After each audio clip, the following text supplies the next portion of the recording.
everyone. My name is Chen Ke Xin and I am 11 years old. I am from Layang and the school I go to is SJK C LAYANG. I hope you all are safe. Remember to wear your mask whenever you go outside. This book consists a lot of stories, but the stories I'm going to talk about is Trapped in the Place of Gold. The author of the book is Patrick S. Sebastian. He is an American author. The series he makes are myths and legends from Borneo. The stories he makes are for children. He published this book in 2007 in Taman Kuhai Jaya, Kuala Lumpur. The story is about a young man who lived in a young village by the banks of a river.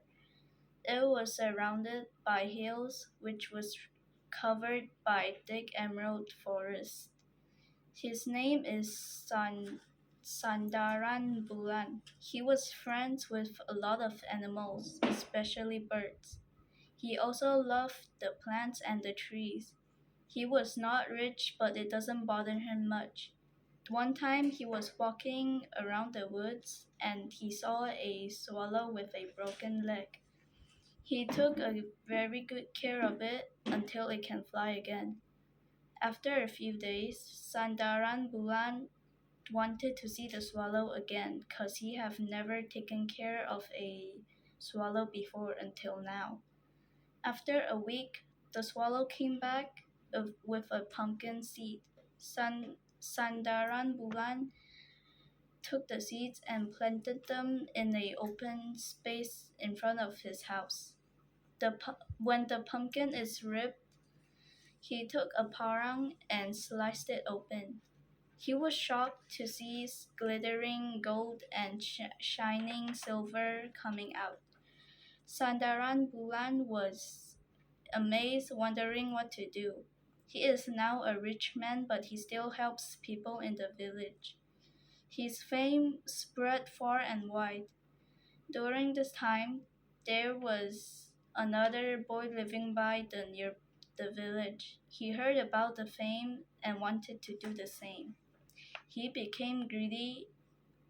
One day he walked into the woods, and when he saw a swallow, he took a stone and threw it at the swallow. He quickly ran to the swallow, saying, "I will definitely take care of you,"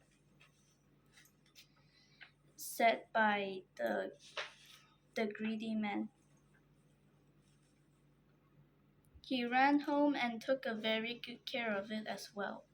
After a few days, the swallow can fly again, and it flew off to the woods. He waited for the swallow, being impatient. All his mines are just gold and shining silver. After a few days, it came back to the boy with the same pumpkin seed. He was widely excited. He quickly ran back home and planted the seeds in front of his house as well. When the plant grew, the pumpkin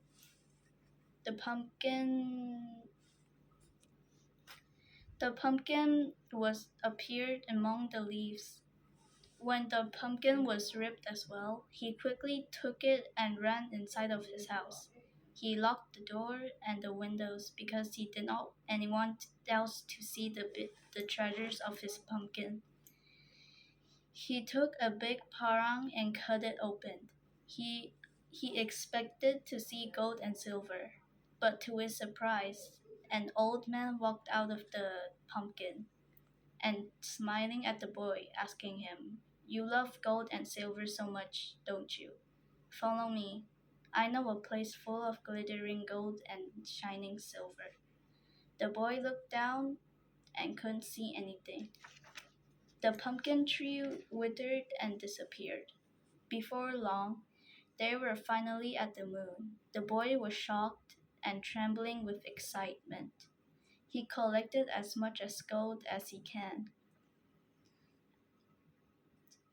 He told the old man and asked, I think I have enough gold. Can you please tell me how to get back to home? The old man smiled and gave the boy an silver axe and said, if you want to return home, cut down this cinnamon tree. He took the axe and began to chop the tree. He felt a sharp pain on his back. Then he noticed an eagle attacking him. He drove it away and started to chop off the tree again. Then the eagle came back and he drove it away again. He turned back and notices the tree is still the same. He suddenly heard a sound of laughter. He turns back to see who it was. It was the old man laughing at him. You are so wicked and greedy. This is a lesson for being greedy. The boy was furious and shaking with fright.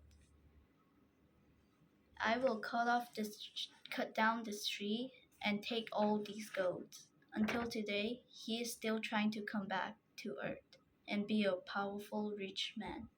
From this story, I learned to be grateful and kind. As the saying goes on, it doesn't pay to be greedy. Thank you.